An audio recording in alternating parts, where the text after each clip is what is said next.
So నా వెన్నంటే ఉండి గెలుపులోను ఓటమిలోను వెన్నంటే ఉంటానని చెప్పి ఈరోజు మీ అందరినీ ఒక ఏకతాటిపైన నడిపించగలిగే సత్తా మార్గనిర్దేశకులైన నాదెండ్ల మనోహర్ గారికి ప్రత్యేకించిన ధన్యవాదాలు తెలియజేసుకుంటాను.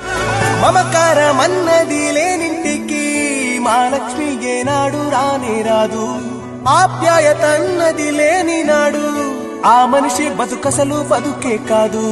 విడిపోయి కూడే వేళ భారాలే తీరేను. దూరాన నవే నాడో తీరాన్ని చేరేను. ఇంకొక జన్మంటూ ఆ దేవుడు నాకిస్తే మళ్ళీ బంధం నాకిమ్మని వరమడిగేస్తా. ఎవరేమి అంటున్నా ఎవరేమి చేస్తున్నా అనుబంధం